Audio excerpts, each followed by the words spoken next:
From this remarkable base of power, the heirs to the Russell Trust maintain control as the inner circle of power. The outer circle, which consists of organizations that exist in at least semi-daylight, include the Trilateral Commission, the Brookings Institute, the Council on Foreign Relations, and the Roundtables of Commerce and Universities. These in turn ensure that the elite stay in control of American business, government, universities, and the media. In fact, a revolving door of Trilateral and Council on Foreign Relations members serve in key positions in both government and business. They make the rules.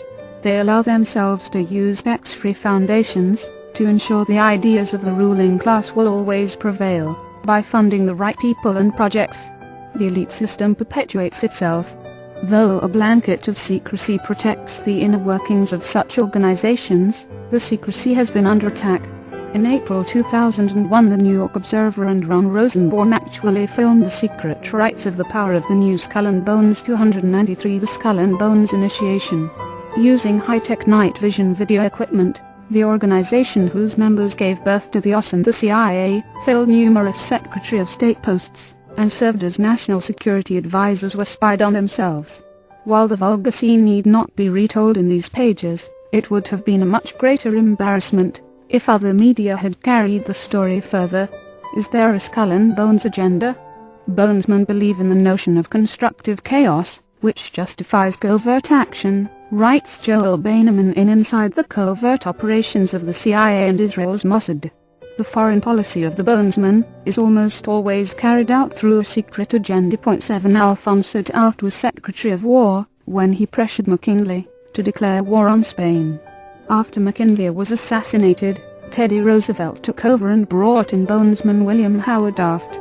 Others of the order who have held warrior posts include Henry Stimson, Secretary of State under Hoover; Robert Lovett, Secretary of Defense at the height of the Cold War; General George Marshall, who became Truman's Secretary of State; McGeorge Bundy, Kennedy's National Security Advisor; and Averell Harriman, Ambassador at Large for Southeast Asia during Vietnam.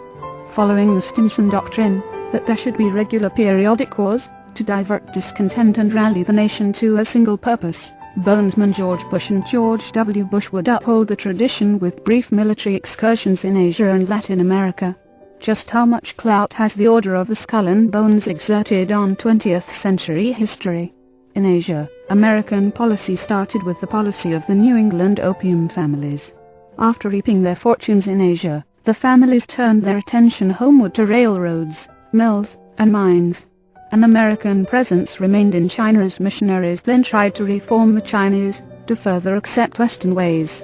Henry Luce was the son of a missionary to China. He was sent to Yale for an education, and was stacked for the Skull and Bones. In Whiteout, the CIA, Drugs and the Press, Alexander Cockburn and Jeffrey St. Clair write, "That day was a critical turning point for Luce.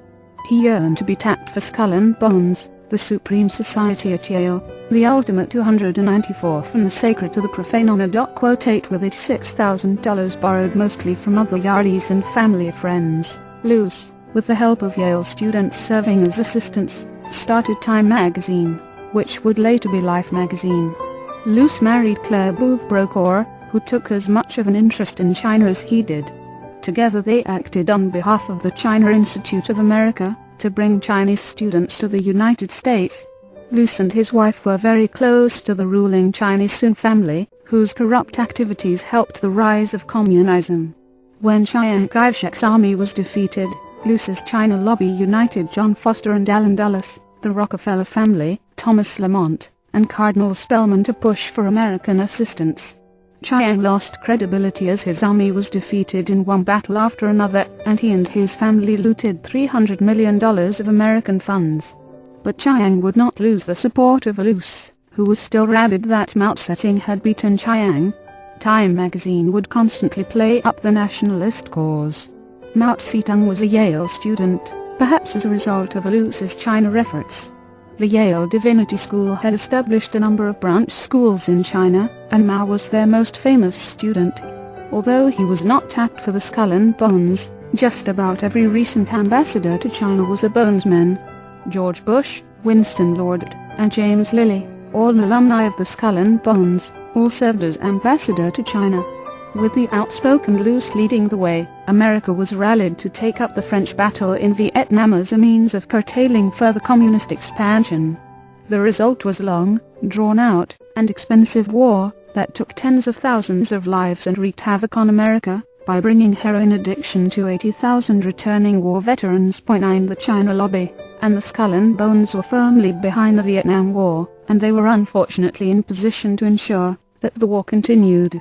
The so-called best and the brightest, like Bonesman McGeorge Bundy, Henry Cabot Lodge, and Dean Acheson, whose son is a bonesman, gave bad advice to one president after another, while Americans wondered how many lives the country would be forced to the power of the new Skull and Bones. 295 sacrificed 12,000 miles away. The issue, however, was greater than the war itself. The Yale-driven CIA had never stopped fighting, and then supporting the KMT army of Chiang Kai-shek, and soon the war became a turf battle for blue-chip corporations and drug traffickers alike. 10 The conflict in Vietnam was the source of profits for the corporations that received the greatest amount of business from the war. Textron's Bell Helicopter Company, chemical firms including Dow Chemical and Monsanto, which produced Agent Orange and other defoliants, and construction company Brown and Root, a key backer of President Johnson.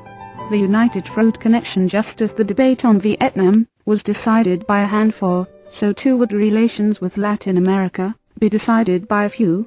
When the opium business lost its luster, the Russell partners found opportunity elsewhere. Joseph Coolidge, a Russell partner, turned over the marine trade heritage to his son Thomas Coolidge, who organized United Fruit. The company started as a banana importer, but soon became master of the so-called Banana Republics it controlled, owning their railroads and communications systems. The Yale Blue Bloods and their CIA were firmly in control of the company, which was also doing business with New Orleans mobsters. Joe Machaca, the reputed boss of organized crime in New Orleans, merged his shipping line into United Fruit in 1900.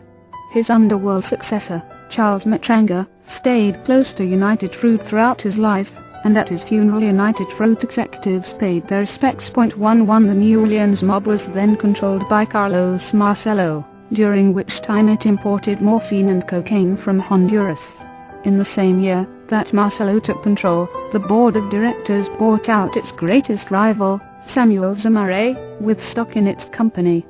A few years later, when Zamare became a nuisance as a board of directors member, Thomas Cabot sacked him. Later a new challenge emerged. Jacob Arbenz, the democratically 296 from the sacred to the profane elected president of Guatemala, decided the land should be given back to the people, and so he had the audacity to buy United Fruit's land at the value the company had stated it was worth. 1 To United Fruit shareholder John Foster Dulles said the country was under a communist-type reign of terror, and that America must act. 13 Massachusetts Congressman John McCormack assailed the Guatemalan government for its attack on his constituent investment, declaring that 90% of New England's foreign investments were in Latin America. 14 Senator Henry Cabot Lodge, whose family owned stock, led the ATTACK-15, and was joined by Thomas Cabot, and his brother John Moores Cabot, Assistant Secretary of State. The United Fruit story was fed to the media and trumped in Congress, and finally a top executive made the case to the Council on Foreign Relations. The council hired a lobbyist, Thomas Corcoran, to act as liaison to the CIA. Tommy the Cork, as he was called, was friends with Walter Bedell Beatle Smith, the CIA director. Corcoran had served as the legal representative to the CIA's airline in Laos and Vietnam. 16 The American intelligence agency actually had a proprietary airline first called CAT,